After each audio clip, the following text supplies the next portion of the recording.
By the kindness of the Board of Trade Inspector, I have been permitted to look over the log of the DEMETER, which was in order up to within 3 days, but contained nothing of special interest except as to facts of missing men. The greater interest, however, is with regard to the paper found in the bottle, which was today produced at the inquest, and a more strange narrative than the two between them unfold it has not been my lot to come across. As there is no motive for concealment, I am permitted to use them, and accordingly send you a rescript, simply omitting technical details of seamanship and supercargo. It almost seems as though the captain had been seized with some kind of mania before he had got well into blue water, and that this had developed persistently throughout the voyage. Of course, my statement must be taken cum grano, since I am writing from the dictation of a clerk of the Russian consul, who kindly translated for me, time being short. Log of the DEMETER. Varna to Whitby. Written 18 July. Things so strange happening that I shall keep accurate note henceforth till we land. On 6 July, we finished taking in cargo, silver sand, and boxes of earth. At noon, set sail. East wind, fresh. Crew, 5 hands, 2 mates, cook, and myself, captain. On 11 July at dawn, entered Bosphorus. Boarded by Turkish customs officers. Bakshish. All correct. Underway at 4 p.m. On 12 July, through Dardanelles. More customs officers and flagboat of guarding squadron. Bakshish again. Work of officers thorough, but quick. Want us off soon. At dark, passed into Archipelago. On 13 July, passed Cape Matapan. Crew dissatisfied about something. Seemed scared, but would not speak out. On 14 July, was somewhat anxious about crew. Men all steady fellows, who sailed with me before. Mate could not make out what was wrong. They only told him there was something, and crossed themselves. Mate lost temper with one of them that day and struck him. Expected fierce quarrel, but all was quiet. On 16 July, mate reported in the morning that one of the crew, Petrovsky, was missing. Could not account for it. Took larboard, watch 8 bells last night. Was relieved by Amramov, but did not go to bunk. Men more downcast than ever. All said they expected something of the kind, but would not say more than there was something aboard. Mate getting very impatient with them, feared some trouble ahead. On 17 July, yesterday, one of the men, Olgarin, came to my cabin, and in an awe-struck way confided to me that he thought there was a strange man aboard the ship. He said that in his watch he had been sheltering behind the deck house, as there was a rainstorm, when he saw a tall, thin man, who was not like any of the crew, come up the companionway and go along the deck forward and disappear. He followed cautiously, but when he got to bows found no one, and the hatchways were all closed. He was in a panic of superstitious fear, and I am afraid the panic may spread. To allay it, I shall today search the entire ship carefully from stem to stern. Later in the day I got together the whole crew, and told them, as they evidently thought there was someone in the ship, we would search from stem to stern. First mate angry, said it was folly, and to yield to such foolish ideas would demoralize the men. Said he would engage to keep them out of trouble with the handspike. I let him take the helm, while the rest began a thorough search, all keeping abreast with lanterns. We left no corner unsearched. As there were only the big wooden boxes, there were no odd corners where a man could hide. Men much relieved when search over, and went back to work cheerfully. First mate scowled, but said nothing. 22 July. Rough weather last 3 days, and all hands busy with sails, no time to be frightened. Men seem to have forgotten their dread, mate cheerful again, and all on good terms. Praised men for work in bad weather. Past Gibraltar and out through straits. All well. 24 July. There seems some doom over this ship. Already a hand short, and entering the Bay of Biscay with wild weather ahead, and yet last night another man lost, disappeared. Like the first, he came off his watch and was not seen again. Men all in a panic of fear. Sent a round robin, asking to have double watch as they fear to be alone. Mate violent. Fear there will be some trouble as either he or the men will do some violence. 28 July. 4 days in hell, knocking about in a sort of maelstrom, and the wind a tempest. No sleep for anyone. Men all worn out.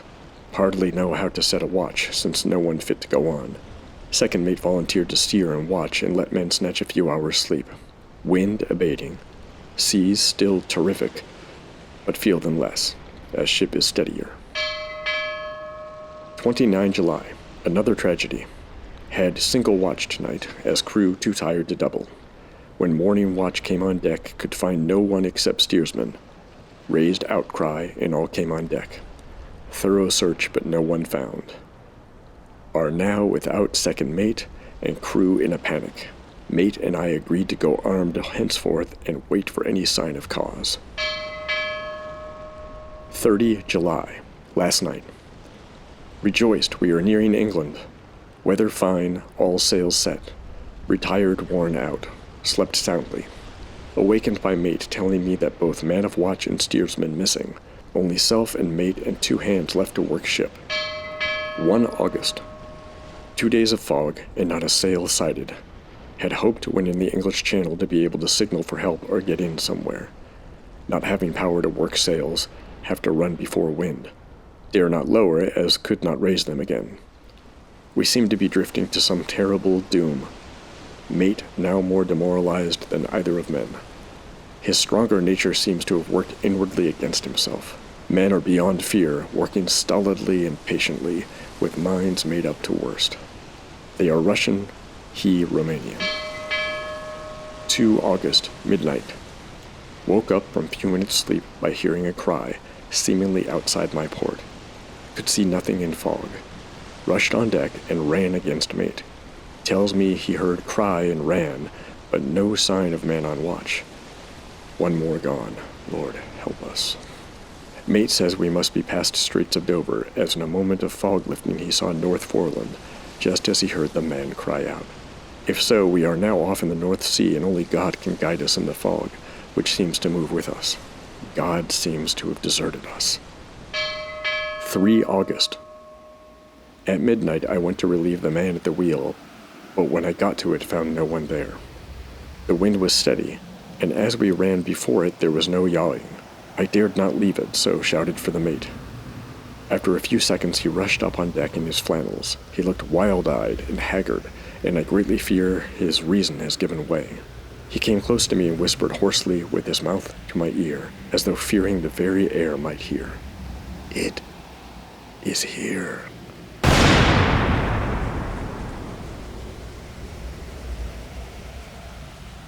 I know now. On the watch last night I saw it, like a man tall and thin and ghastly pale. It was in the bows and looking out. I crept behind it and gave it my knife, but the knife went through it, empty as the air. And as he spoke, he took the knife and drove it savagely into space. Then he went on.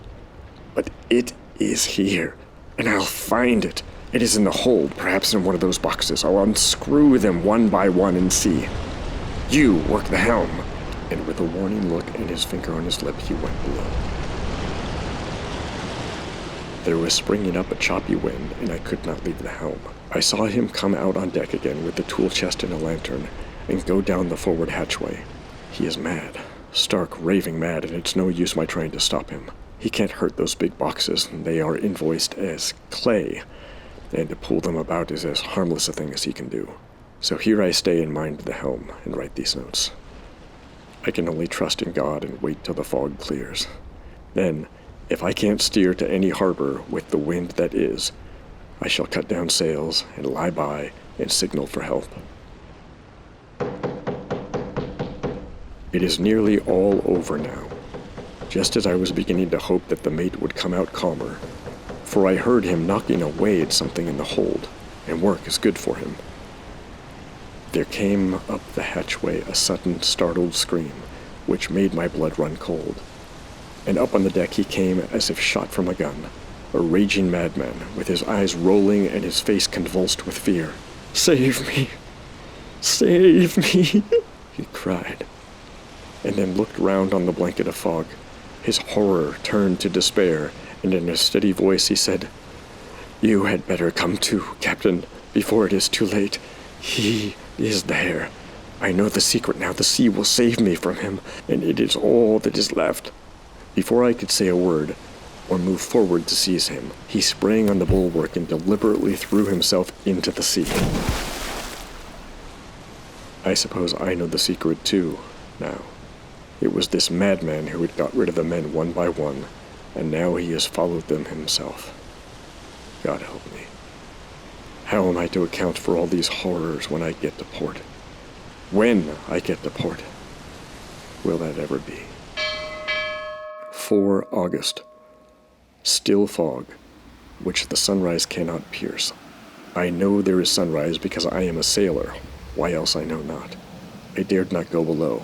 I dared not leave the helm, so here all night I stayed, and in the dimness of the night I saw it. Him! God, forgive me, but the mate was right to jump overboard. It was better to die like a man, to die like a sailor in blue water. No man can object. But I am captain, and I must not leave my ship.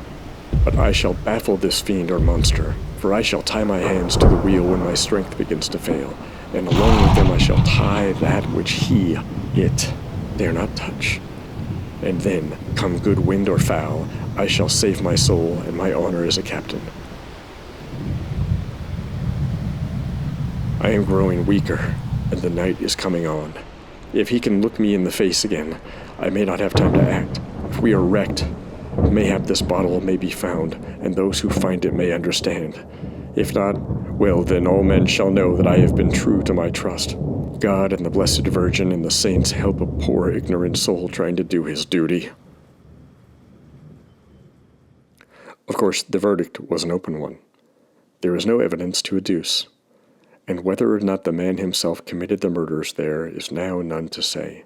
The folk hold almost universally here that the captain is simply a hero, and he is to be given a public funeral. Already it is arranged that his body is to be taken with the train of boats up the Esk for a piece, and then brought back to Tate Hill Pier and up the Abbey steps, for he is to be buried in the churchyard on the cliff. The owners of more than 100 boats have already given in their names as wishing to follow him to the grave.